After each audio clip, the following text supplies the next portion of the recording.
Dalam pembuatan artikel maupun makalah, tentunya kita tidak asing dengan adanya sebuah daftar pustaka. Daftar pustaka disebut juga dengan bibliografi. Menurut Sutarji, daftar pustaka adalah daftar dari karya-karya yang digunakan oleh penulis dalam menyusun suatu karya tulis. Daftar pustaka ini mencantumkan sumber-sumber yang telah dirujuk atau diambil informasinya untuk mendukung argumen, klaim, atau temuan yang disampaikan dalam karya tulis tersebut. Istilah lain yang digunakan untuk daftar pustaka adalah referensi, daftar literatur, atau bibliografi. Daftar pustaka biasanya diletak di bagian akhir setelah kesimpulan atau penutup. Daftar pustaka tentunya harus disusun dengan hati-hati dan sesuai dengan gaya penulisan yang digunakan dalam artikel. Contohnya seperti APA, MLA, Cisago, Harvard, dan lain-lain. Setiap entry di daftar pustaka biasanya mencakup informasi seperti nama penulis, judul sumber, nama jurnal atau buku, tahun terbit, dan informasi penerbit lainnya yang relevan. Nah, mengenai ketentuan umum penulisan daftar pustaka, ya hanya sumber rujukan saja yang disebutkan dalam teks utama yang dicantumkan dalam daftar pustaka. Berfungsi sebagai kumpulan lengkap dari semua sumber yang digunakan oleh penulis untuk mendukung argumen atau klaim yang disajikan dalam artikel. Referensi yang didapatkan dari hasil komunikasi personal, wawancara, dan sejenisnya tidak perlu dicantumkan dalam daftar pustaka, kecuali jika hasil wawancara tersebut dimuat dalam suatu penerbitan. Lalu yang C, daftar pustaka tidak perlu diberi nomor urut. D, pengurutan daftar pustaka ditulis berdasarkan nama penulis urut abjad. Pengurutan daftar pustaka berdasarkan nama penulis secara alfabetis adalah praktik yang umum dalam banyak gaya penulisan dan format akademik. E, gelar penulis tidak perlu dicantumkan dalam daftar pustaka gelar akademis, gelar kebangsaan, maupun keagamaan. F, letak daftar pustaka adalah pada bagian akhir dari tulisan. Lalu yang G, masing-masing sumber bacaan yang terdiri dari 2 baris atau lebih diketik dengan jarak baris 1 spasi. H, jarak dari masing-masing sumber bacaan diketik dengan spasi 2. I, baris pertama diketik tepat dari garis tepi margin tanpa menggunakan idensi atau tidak menjorok. Perkenalkan, nama saya Salsabila Siregar. Jadi pada kali ini saya akan menjelaskan mengenai penulisan sumber artikel. Jadi menurut Universitas Kristen Perak, berdasarkan cara mengutipnya, kutipan itu dapat dibedakan menjadi 2 jenis, yaitu ada kutipan tidak langsung dan kutipan langsung. Nah, berikut ada contoh kutipan tidak langsung yang dapat kita lihat pada contoh PPT di atas. Yang pertama itu ada kutipan tidak langsung. Kutipan tidak langsung adalah kutipan yang dimana penulis hanya mengambil ide, pendapat, atau pokok pikiran dari penulis lain yang ditemukan, kemudian merangkai pendapat tersebut menggunakan kalimat sendiri. Hal ini berarti penulis tidak boleh menulis sama persis dengan kalimat asli yang ingin dikutip. Penulis hanya boleh merangkai dan merangkum kalimat berdasarkan hasil pemikirannya sendiri. Nah, berikut ada cara menulis kutipan tidak langsung.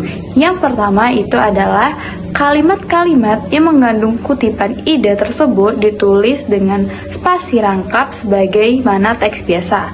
Lalu yang kedua itu ada semua kutipan harus dirujuk. Sumber rujukan dapat ditulis sebelum atau sesudah kalimat-kalimat yang mengandung kutipan. Selanjutnya, apabila ditulis sebelum teks kutipan, nama akhir sebagaimana tercantum dalam daftar pustaka masuk ke dalam teks, diikuti dengan tahun terbitan di antara tanda kurung. Lalu selanjutnya apabila ditulis sesudah teks kutipan, rujukan ditulis di antara tanda kurung yang dimulai dengan nama akhir sebagaimana tercantum dalam daftar pustaka, titik 2 dan diakhiri dengan tahun terbitan. Lalu yang kedua itu ada kutipan langsung. Kutipan langsung adalah kutipan yang dimana penulis menulis ulang ide, pendapat, atau pokok pikiran dari penulis lain sesuai dengan yang aslinya. Hal ini lebih sering kita katakan sebagai teknik copy paste. Nah, pada kutipan langsung itu terdapat 2 jenis, yaitu ada kutipan langsung pendek dan yang kedua ada kutipan langsung panjang. Nah, kedua kutipan tersebut memiliki cara atau syarat yang berbeda pula. Yang pertama itu ada kutipan langsung pendek, yaitu memiliki syarat sebagai berikut. Apabila kita menggunakan APA style atau American Psychological Association, itu adalah digunakan ketika panjang kalimat yang dikutip tidak lebih dari 40 kata.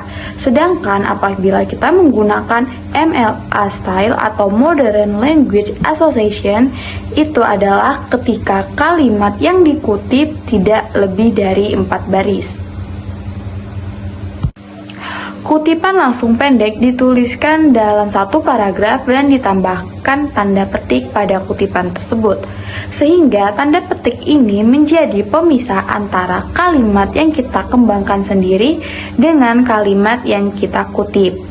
Lalu yang selanjutnya itu ada kutipan langsung panjang atau yang kita kenal dengan istilah black quote. Memiliki syarat sebagai berikut. Apabila kita menggunakan APA style, itu ketika panjang kalimat yang dikutip tidak lebih dari 40 kata. Sedangkan apabila kita menggunakan MLA style, itu ketika panjang kalimat yang dikutip tidak lebih dari 4 baris. Assalamualaikum warahmatullahi wabarakatuh. Nama saya Humaira Aini Priastanti dengan nomor urut absen 33. Izin untuk melanjutkan penjelasan materi selanjutnya, yaitu mengenai tentang cara penulisan daftar pustaka. Daftar pustaka merupakan bagian penting dari suatu karya ilmiah yang menyajikan referensi atau sumber-sumber yang digunakan dalam penulisan. Berikut format umum untuk penulisan daftar pustaka. Yang pertama adalah nama penulis. Nama penulis disusun dengan urutan nama belakang, diikuti oleh nama depan atau inisial, lalu diikuti oleh tanda titik.